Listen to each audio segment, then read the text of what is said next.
ये 10 लक्षण भगवत प्राप्ति करने वाले उपासक के हृदय में जागृत हो जाते हैं। बहुत ध्यान से सुनना।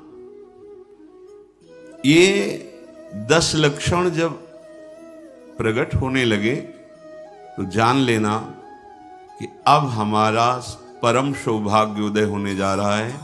बस हम भगवत साक्षात्कार के नजदीक हैं। जब तक इन 10 लक्षणों में कमी दिखाई दे तो संभालो इन 10 लक्षणों को अपने जीवन में पक्का। इन 10 का पूर्ण होना मतलब भगवत साक्षात्कार को होना। धृति क्षमा दमोस्तेयम शौचमिंद्री निग्रह धीर विद्या सत्यम क्रोधो दशकम धर्म लक्षणम।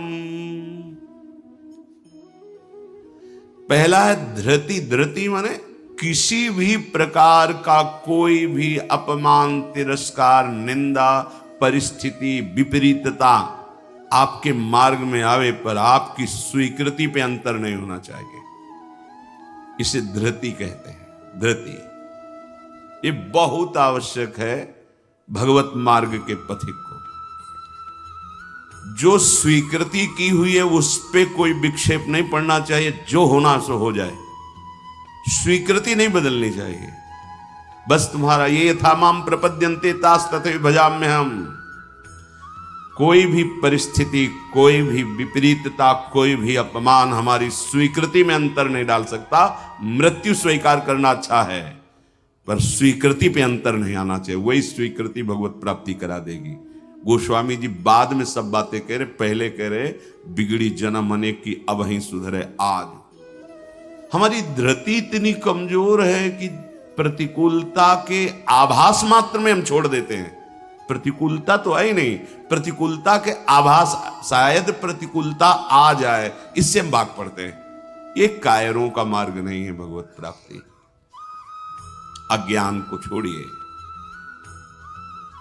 क्या तुम प्रभु को छोड़ दोगे तो दुखों से बच जाओगे क्या?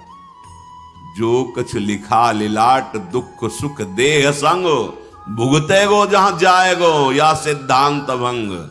या सिद्धांत अभंग तजत क्यों धीरज प्राणी। यही धृति। तजत क्यों धीरज प्राणी वृंदावन परिहरे प्रिया प्रीतम रजधानी।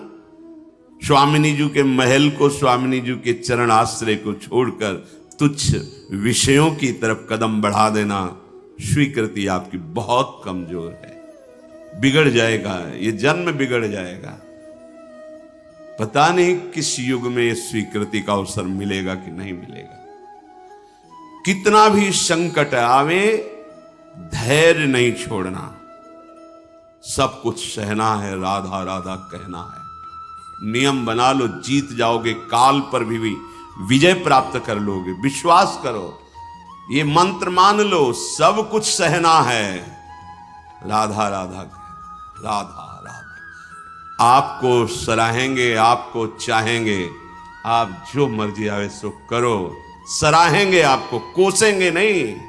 आपको सराहेंगे और आपको ही चाहेंगे। हम आपसे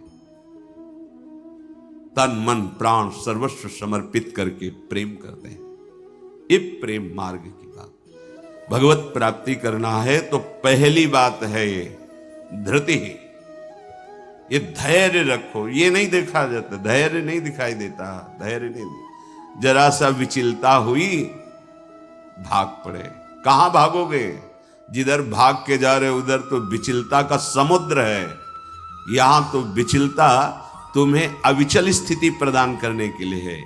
यहां का भय तुम्हें निर्भय पद प्रदान करने के लिए है। और इस भय को स्वीकार करके भाग रहे हो तो महाभयावह प्रवाह है संसार का, बहते चले जाओगे।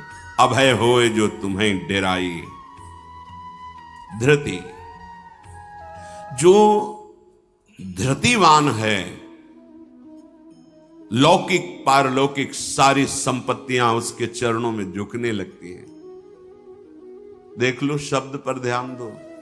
जो धृतिवान है, धैर्यवान है, हर कष्ट सहता है तो आगे जो मार्ग है बोले लौकिक और पारलौकिक सारी संपत्तियां उसके चरण चूमती हैं, क्योंकि वो धैर्यवान है।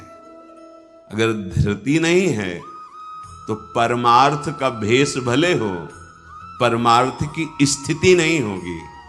दूसरा लक्षण है क्षमा।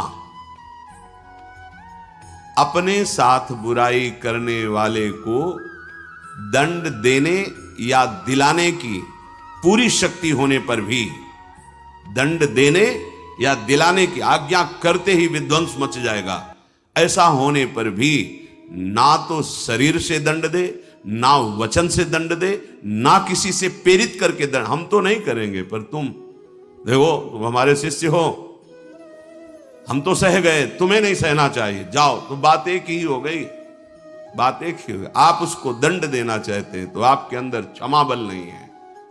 करत जे अनशहन निंदक तिनहु पे अनुग्रह। ना इस लोक में तुम्हें दंड मिलेगा और ना परलोक में दंड मिलेगा। मेरे अपमान, मेरे निरादर, मेरी निंदा, मेरे तिरस्कार का तुम्हें कहीं दंड ना मिले। तुम्हारी बुद्धि शुद्ध हो, स्वस्थ रहो और भगवान प्रसन्न हो। ये है परमार्थ के पथिक का हृदय। विचार करो, जो अनशहन करके निंदा कर रहा है, अपमान कर रहा है, तिरस्कार कर रहा है, उसके लिए ठाकुर हरिदास जी के कोड़े पे कोड़े वो बरसा रहे निर्दयी और कह रहे हरि बोल कहता है। तब ऐसी पीड़ा में भी मुस्कुरा के कहते हैं भगवान बड़े कृपालु हैं, तुम्हारा मंगल करेंगे, क्योंकि तुमने भी कहा हरि बोल हरि बोल। तो ये 2 अक्षर हरि नाम तुम्हारी जिह्वा पे आया, अब मुझे विश्वास हो गया कि भगवान तुम्हारा मंगल कर देंगे। ये है महाभागवत की स्थिति। कितना भी अपमान, कितना भी क्लेश या निंदा करे, उसके लिए ना मन से अमंगल भाव हो, ना वचन से हो। देखो, पूरी शक्ति है, पर ऐसे ऐसे महापुरुष हुए हैं कि अगर वो संकल्प कर ले तो क्या ना हो जाए। इतना उनके पास भजन बल है, तप बल है। साधारण आदमी उनका अपमान करके पीट के चला जाए, वो बताते भी नहीं कि किसने पीटा है, कभी नहीं। वो कभी लौट कर भी नहीं देखते किसने ऐसा क्यों किया है। क्यों? क्योंकि अगाध बोध संपन्न महात्मा जैसे अपने हाथ से, अपनी दांत से अपनी जिह्वा, अपने द्वारा कोई चेष्टा जो अपने को पीड़ा पहुंचा दे, किसको दंड देंगे? ऐसे आत्मस्वरूप सर्वत्र अनुभव करते हैं। इसलिए राग द्वेष रहित महात्मा के हृदय में ये आता ही नहीं है कि इसको दंड दिया जाए।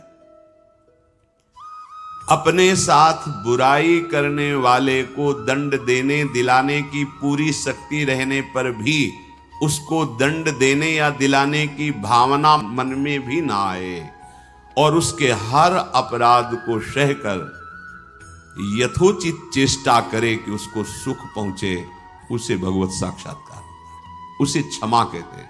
श्रीपाद प्रबोधानंद जी ने भी कहा, नीचापमानम शुद्धा। नीच शब्द इसलिए कि आप उससे महान हैं, आप उस पर शासन कर सकते हैं, आप उसको दंड दे सकते हैं, पर उसके द्वारा किए हुए अपमान को सह गए।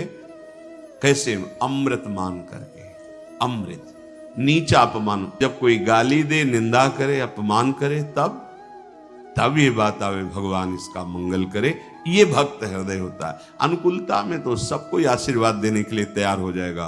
प्रतिकूल परिस्थिति में भगवत भाव युक्त हृदय होकर कोई अमंगल सोच भी उसके लिए न करना, ये होता है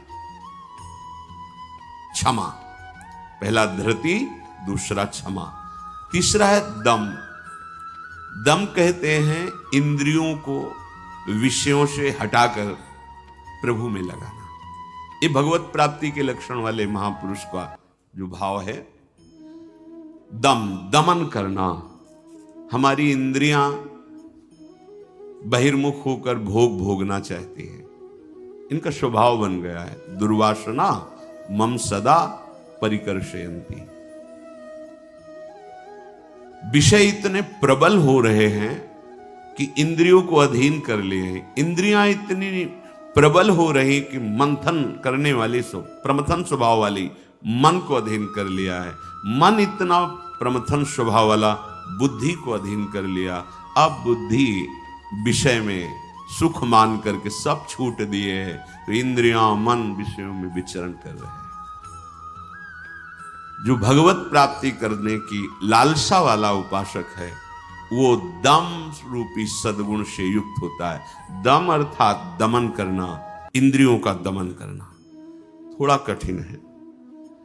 कामा संजायते क्रोधा, क्रोधा स्मृति विभ्रमा। जब हमारी कामना बन जाती है कि ये मैं भोग भोगूं और उसमें बाधा पड़ती तो क्रोध आ जाता है। बस ये कामना संकल्प न बनने पावे तो बहुत जल्दी निवृत्त हो जाएंगे। संकल्प बनने का समय हम देते हैं। जब कोई भी इंद्री का विषय आकर्षित होता है तो मन उसको विस्तार से सुख का, भोगा हुआ सुख या सुना हुआ या दृश्य में आया हुआ भोगने की लालसा, और आप अपने भगवत विस्मरण कर दिए और उसमें तन्मय हुए, संकल्प बना, गड़बड़ हो गया। अब परमार्थ से भ्रष्ट कर देगा। आज नहीं तो कल, क्रिया बने ना बने, भ्रष्ट कर देगा। संकल्प ही न बनने पाए। संकल्प बनने की छूट कब देते हैं?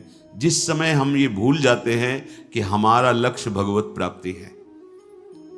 हम भोगों में सुख बुद्धि करके भगवान से विमुख वृत्ति के द्वारा संकल्प बना लेते हैं धैर्य से। जब हमको ये पता है कि इन भोगों में सुख नहीं, सुख तो सुख सिंधु प्रभु के नाम रूप में है, तो संकल्प कैसे बन गया? भगवत विमुखता के कारण संकल्प। वो क्षण भगवत विमुख हुआ, वो समय भगवत विमुख में जा रहा है, इसलिए आपका संकल्प बन रहा है। अगर नाम जप कर रहे हैं आप और आपका लक्ष्य है कि मुझे प्रभु के चरणारविंद की प्राप्ति करनी है, तो आप इंद्रियों का दमन स्वाभाविक कर लेंगे। बहुत सरलता सहजता से इंद्रियों का दमन हो जाता है। हमारी स्वीकृति ठीक नहीं है, इसलिए जैसे एक दिन एकांतिक में चर्चा हुई थी, आप वैष्णव हैं, आप भगवत दासत्व के चिन्हों से युक्त हैं, आप भगवत प्राप्ति का मार्ग स्वीकार किए हो, चाहे गृहस्थ हो चाहे विरक्त। अब आपके सामने मांस परोसा जाए, आप खाएंगे? बिल्कुल ना, अंदर से ना बाहर से चेष्टा ही नहीं होगी। क्यों? क्योंकि आपकी स्वीकृति नहीं है। ठीक है, मदिरा ना अंदर से ना बाहर से स्फुरण ही नहीं होगा उसको पाने का। क्यों? आपके अंदर स्वीकृति ही नहीं। लेकिन बेविचार, मैथुन, गंदी बात, क्या आपकी ऐसी स्वीकृति है जैसे मदिरा और मांस के प्रति है तो उसी पंक्ति में, पर आपने इसके लिए स्वीकृति छोड़ दी, आपने इसकी गुंजाइश रख ली। अब आप गिर जाएंगे, आपकी इंद्रियां आपको गिरा देंगे। दूसरे की जरूरत नहीं, आपका मन ही आपको परेशान कर देगा, भ्रष्ट कर देगा। क्या आपकी ऐसी स्वीकृति है? और है तो आप बोलो, आपके सामने मांस परोसा जाए, मदिरा रखी जाए, तो क्या अंदर से स्फुरण होगा? स्फुरण ही नहीं होगा। आप देख लो ना, स्फुरण ही नहीं होगा और आपकी भौं चढ़ जाएगी। आपको पता नहीं आप ये क्या, या तो उठ के चल देंगे, बिल्कुल संभाषण भी नहीं करेंगे। ऐसा ही जो शास्त्र विरुद्ध आचरण है, सबके प्रति क्यों नहीं हो रहा? जो हमारे शास्त्रों में भगवत प्राप्ति के विरुद्ध आचरण बताए गए, आप उनको एक लाइन में ही बताया गया है। आप उन शब्दों में दो को तो मान लिए, त्याज्य, स्वीकृति ही नहीं उनके प्रति कि हम वैष्णव हैं, भगवत दास हैं। तो फिर व्यभिचार, मैथुन, ये गंदी चेष्टाएं, इसको उस पंक्ति में क्यों आप स्वीकृति में रख लिए? आपने स्वीकृति की है, और यदि आपकी स्वीकृति वैसे है तो आप बोलो कैसे हो सकता है? वो दो बातें जो बोली, कैसे आप स्वीकार नहीं कर सकते? प्रार्थना करने पर, एकांत में मिलने पर भी आप उन वस्तुओं का सेवन नहीं करेंगे क्योंकि आपकी स्वीकृति नहीं। ऐसे ही स्वीकृति आपकी भगवत प्राप्ति की है तो उसमें बाधक है, फिर आप उस बाधक क्रिया को, बाधक चेष्टा को एकांत में क्यों करते हैं? अपना नाश क्यों करते हैं? ये इंद्रियां और मन मिलकर आपको स्वरूप विस्मृति के गर्त में डालती जा रही। जितना भोगों में सुख का अनुभव करोगे, उतने ही आत्मस्वरूप की विस्मृति के गर्त में चले जाओगे। भगवत विस्मृति। काम संजायते क्रोधा, क्रोधा स्मृति विभ्रमा, स्मृति भ्रंशात बुद्धिनाशो, बुद्धिनाशात प्रणश्यति। भगवत प्राप्ति के लिए दमन करना सीखे इंद्रियों का। चौथा, अस्तेय, चोरी का स्वभाव ना होना, मन से, वाणी से, शरीर से किसी भी प्रकार की चोरी ना करना। फूल लेने जा रहे हैं प्रभु, जनक जी के यहां निमंत्रण में आए हैं, विश्वामित्र जी को आमंत्रित किया गया है। फूल केवल है, कोई और वस्तु नहीं है। और आप देख लीजिए उस प्रसंग में प्रभु मालियों से पूछते हैं, क्या मैं अपने गुरु सेवा के लिए कुछ पुष्प ले सकता हूं? स्वीकृति नहीं। हमारा स्वभाव बिगड़ गया है, बहुत सावधानी की जरूरत है। सोचते हैं कि हम चोरी करके दूसरे का धन, दूसरे का सुखी हो जाएंगे, कभी नहीं हो गए। अधर्माचरण करने वाला कभी, आपको थोड़ी देर हर्ष होगा, हर्ष शोक में परिणित हो जाएगा, शोक भयानक दुख पैदा कर देगा। बहुत सावधान, सिद्धांत को समझो और भगवत मार्ग में चले हो तो ऐसा होना ही नहीं चाहिए किसी भी तरह से। और ये वस्तु बहुत अच्छी लग रही है, नहीं, आज जो हमारी व्यवस्था कर रहा है कल व्यवस्था, हम व्यवस्था के लिए भगवत मार्ग में आए क्या? हम तो भगवत आनंद के लिए आए हैं। शरीर और मन प्राण उनको समर्पित है, वो जाने। किसी भी तरह की मन से, वाणी से, शरीर से चोरी नहीं होनी चाहिए। दूसरे की बात हम सुनी तो सुनकर के उसे अनुभव में उतारें, सुन के उसको दूसरों को बोलकर प्रभावित कर लेना, यह भी चोरी हो गई। महापुरुषों की बात, अमुक संत ने अमुक बात कही है, हम सब मिलकर उस पर चले भगवदानंद का अनुभव करने के लिए। अगर हम उस बात का केवल प्रयोग करते हैं दूसरे को प्रभावित करने के लिए और वासनाओं की पूर्ति के लिए, यह भी चोरी है। वो बात हमारे अंतःकरण को भगवदाकार करने के लिए है। सत्संग में उस बात को इसलिए कहते हैं कि वो बात हम सब धारण करें और भगवदानंद को प्राप्त हो। किसी भी तरह का मन में या तन में या वचन में ये छुपाव भाव, ये चोरी भाव, हम चाहते कुछ हैं और वाणी से कुछ बोल रहे, वो ठीक नहीं है। अस्तेय, बिल्कुल छुपाव का भाव, चोरी का भाव नहीं होना चाहिए, न मन से, न वाणी से, न शरीर। भगवत प्राप्ति करने वाला उपासक जो मन में होता है वही वाणी में होता है, वही चेष्टा में होता है, तीनों में एक होगा। और जो विषयी जीव होता है उसके मन में कुछ और होता है, वाणी से कुछ और बोलता है, चेष्टाएं कुछ अलग दिखती है, ये ठीक नहीं है। जो मन में एक, वचन में एक, आचरण में वही, तीनों का मिलान कर लो, वही होता है अस्तेय। पहला था धृति, दूसरा क्षमा, तीसरा दम, चौथा अस्तेय, पांचवा है शौच। शौच कहते हैं पवित्रता को। उपासक को बाहर और भीतर दोनों से पवित्र होना चाहिए। अब सुंदरता बढ़ रही है लेप आदि से, वैसे पवित्रता नष्ट हो रही है, पवित्रता नहीं मिलेगी। शौचाचार का ज्ञान ही नहीं है, पशुता बढ़ रही है, पशुता। वही जूते पहन करके लघु शंका गए हैं, अवसर लगा तो उसी में शौच हुआ है, और वही जूते पहन करके भोजन पा रहे हैं, तो बुद्धि क्या हुई? पशुता आ गई, राक्षसीपना आ गया। आहार के समय पूज्य भाई जी महाराज और ग्रंथों में और बड़े संतों से बहुत पवित्र विचार होने चाहिए उस समय। खास करके आहार के समय तो आपको बहुत सावधान रहना है, क्योंकि जैसे भाव में आहार पा रहे हो उसी का वो बढ़ावा कर देगा। पवित्र आहार, पवित्र चिंतन करते हुए, इसलिए पहले भगवद अर्पित किया जाता है, एक एक कवल नाम जप करते हुए। बहुत सुंदर 24 घंटे उसका देखना प्रभाव बहुत सुंदर पड़ेगा। बाहर आपका शरीर पवित्र होना, उसके लिए दिनचर्याएं हैं, पवित्रता का निर्वाह, बहुत सावधानी। वो अब देखो ऐसे लोगों के आचरणों का अनुकरण किया जाता है जो शौच होकर जल ही नहीं लेते, वैसे ना क्या कहते हैं उसे, हाँ टिश्यू पेपर, वाह। आचरण बिगड़ते हुए पशुता में बदल गए, जैसे पशु ने सोच के चल दिए। अरे भाई, मनुष्य शरीर मिला है पवित्र, मतलब बुद्धि काम नहीं कर, उसे बड़ा माना जाता है। शौच होकर के पवित्रता ना करना बड़े आदमी है। वाह, आचरण पवित्रता है ही नहीं। कैसे तुम भगवत चिंतन अखंड कर लोगे? कैसे तुम्हारे सदविचार आवेंगे? बाहरी और भीतरी दोनों पवित्रता चाहिए।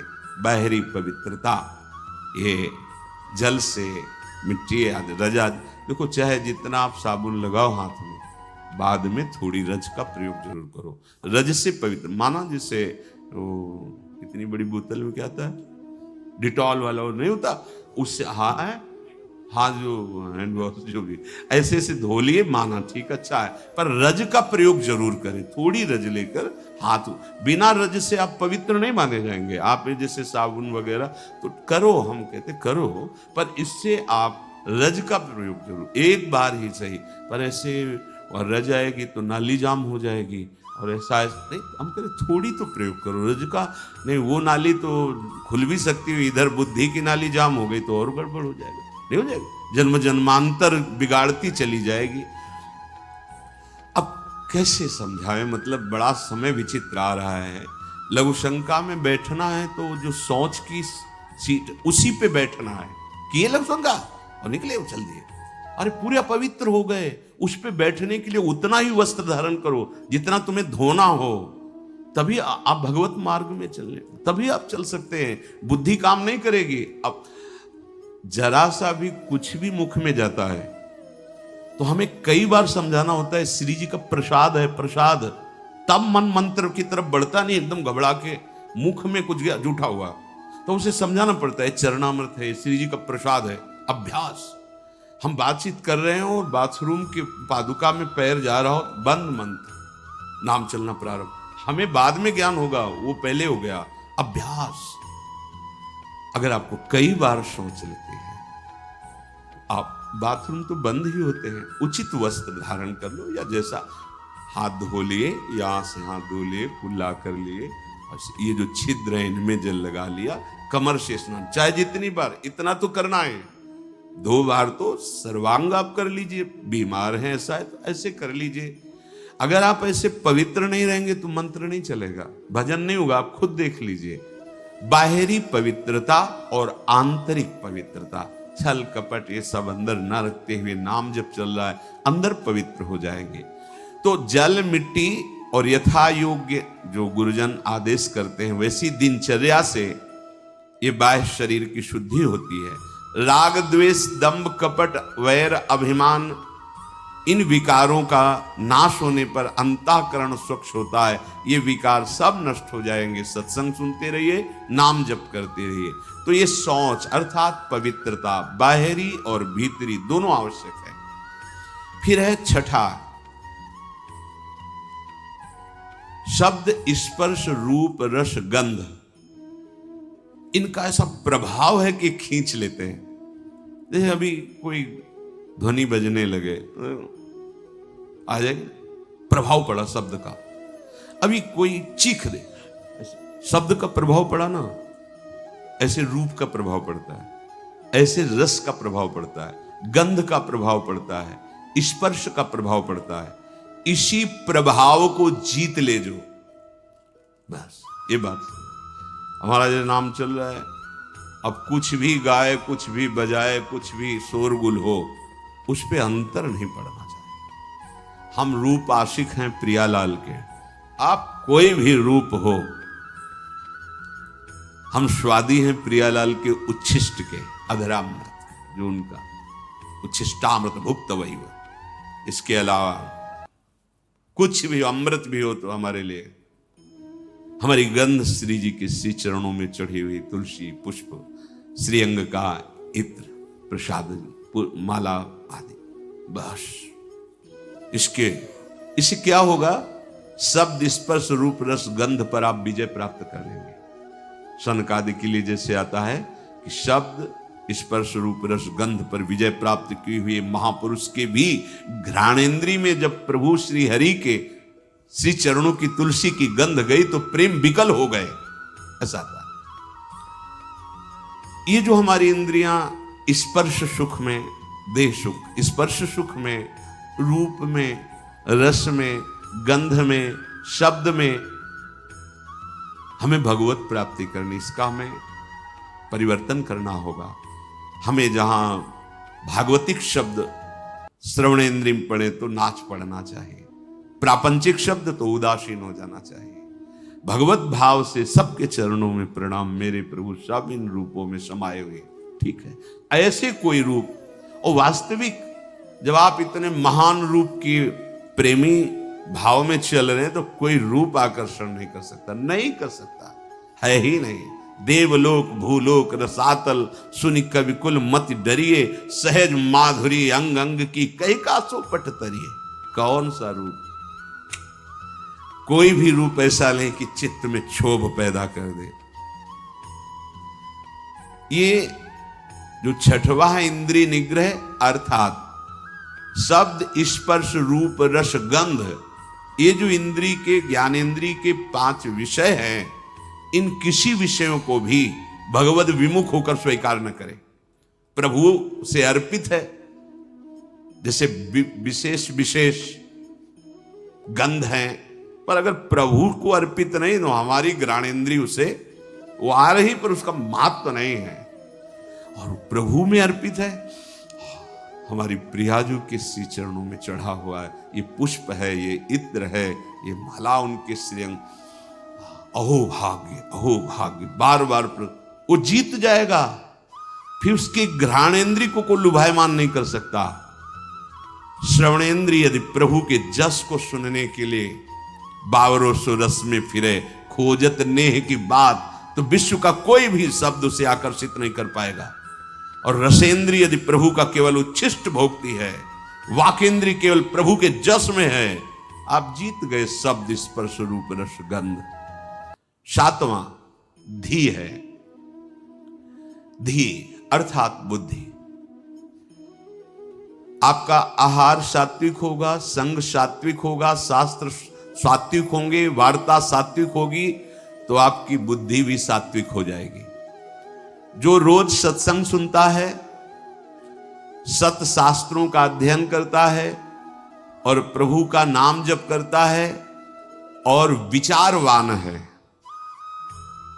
विचारवान, वो बुद्धि भगवत प्राप्ति की योग्य हो जाती है। ध्यान दीजिए, जो रोज सत्संग सुनता है, सत शास्त्रों का स्वाध्याय करता है, भगवत भजन अर्थात नाम जप करता है और विचारवान है, कोई भी चेष्टा, कोई भी क्रिया बिना विचारे नहीं, विचार बिना विचारे जे करें चे पाछे पछता है। हमें विचार करना है, ये जो हम सोच रहे हैं, जो हम करने जा रहे हैं, शास्त्र सम्मत है? नहीं तो फिर नहीं। जिसमें निरंतर प्रभु में मन लगाने के सहयोग हो, ऐसा बुद्धि निश्चय करने वाली, वो भगवत प्राप्ति की योग्य हो जाती है। हमें वही सुनना है, वही देखना है, वही बोलना है, वही चेष्टा करनी, जिससे हमारा भजन बढ़े, भजन सुरक्षित रहे, भजन पच जाए। ये सारा क्षेत्र बुद्धि का है।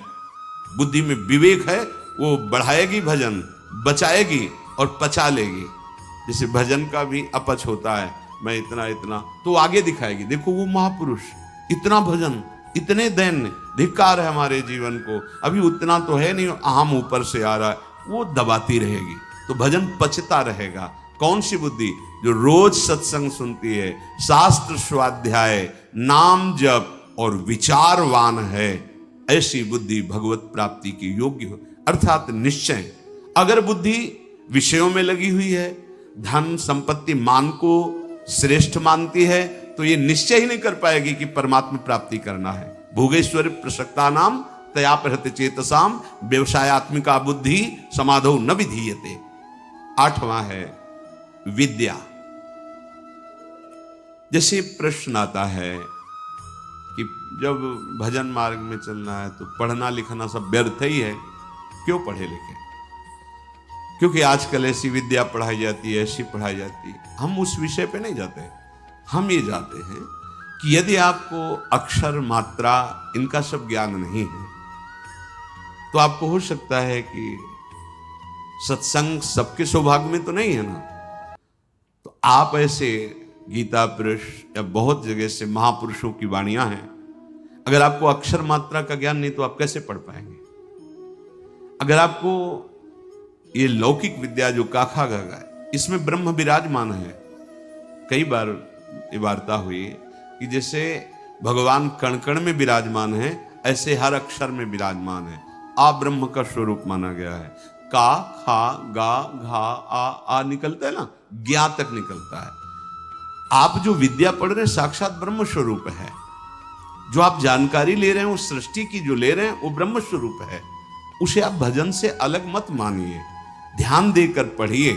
हाँ, अब पढ़ लिख करके उद्दंडता करना, कपट करना, हिंसा करना, चोरी करना, तो होगा कि क्या हुआ तुम्हारी पढ़ाई से? आप विद्या से, जैसे विद्या विनयम ददात, विनम्र होता है, गंभीर होता है, बुद्धि उसकी निर्णायक होती है, प्रवीण होती है। पर यदि भ्रष्ट आचरण करोगे तो वही विद्या अविद्या का रूप धारण कर लेगी। तो विद्या निषेध नहीं है, अविद्या निषेध है। आप खूब अच्छे से पढ़िए, आप खूब पदाधिकारी बनिए, समाज की सेवा करिए, आप जानकारी लीजिए। ये जगत भगवत स्वरूप है। अगर आप अभी से प्रमाद कर लिए तो भजन में स्थिति है नहीं। हम देखते हैं जो बच्चे पढ़े लिखे हैं ना, एक बार समझा दो तो कदम सोच समझ के रखते हैं। हाँ, हम ये कहते हैं यदि ऐसी रति है कि राधा राधा राधा राधा राधा सत्संग और नाम जप करते हुए आप, तो सच्ची मानिए सब शास्त्रों का ज्ञान अपने आप हो जाएगा। पर ऐसा बहुत ही कठिन है, कोई बिरला ऐसा जो ऐसे चल पाए, नहीं तो इसलिए पढ़ना आवश्यक है। नवा है सत्य। सत्य बोले, सत्य आचरण करे। असत आचरण, शास्त्र विरुद्ध आचरण नहीं। असत वार्ता। सत्य क्या है? भगवान है, सत्य नारायण है, सत्य श्री कृष्ण है। भगवत भाव से चर्चा करना, भगवत भाव से व्यवहार करना, ये सत्य आचरण होता है, ये सत्य वार्ता होती है। जैसा अंतःकरण और इंद्रियों में आपने निश्चय किया है वैसा ही बोलिए। उसमें छल कपट करके बनावटी शब्द दंभ वाले नहीं होने चाहिए। यह ध्यान में रखना चाहिए कि आप जो बोल रहे हैं उससे किसी के हृदय में ठेस नहीं पहुंचनी चाहिए। जो बोल रहे हैं उससे दूसरे को लाभ प्राप्त होना चाहिए। जो बोल रहे हैं वो यथार्थ सत्य होना चाहिए। कपट रहित, दोष रहित, अहित करने वाली वाणी नहीं होनी चाहिए। और 10वां है अक्रोध। कोई भी आपके प्रति कैसा भी बर्ताव करे, आपको क्रोध नहीं करना, यह नियम लेना है। इसमें दूसरा था क्षमा। क्षमा और क्रोध में अंतर है। जो हमारे प्रति अमंगल बर्ताव कर रहा है उसका मंगल हो, कभी अमंगल न हो, यह क्षमा है। अब जो हमें क्रोध दिला रहा है तो हमें नियम लेना कि हमें गुस्सा नहीं करना, वो दिलाएगा। देखो, जब आप परमार्थ पे चलते हो तो आपके अंदर और बाहर दोनों जगह ऐसी परिस्थिति पैदा की जाएगी कि आपको क्रोध आवे, आपके अंदर की वृत्ति बिगड़ेगी। बाहर का ऐसा व्यवहार हो सकता है, आपका साथी, आपका मित्र, आपके पास रहने वाला साधक ही आपसे विपरीत ऐसी चेष्टा, उस समय वो प्रेरित है। आपको देखना है कि इस समय प्रेरित है माया के द्वारा और वो मुझे गुस्सा दिलाने के लिए ऐसा विधान रचा गया, पर मैं गुस्सा नहीं होऊंगा। अगर सह नहीं पाते हो तो मौन हो, भाग जाओ वहां से, मौन हो के भाग जाओ। वीरता मत दिखाओ। गुस्सा करना वीरता नहीं, सह जाना वीरता है, जैसे सह पाओ। ये जो 10 प्रकार के लक्षण बताए गए, उपासक सावधानी पूर्वक इनको धारण करे। अगर ये लक्षण है तो भगवत प्राप्ति निश्चित है।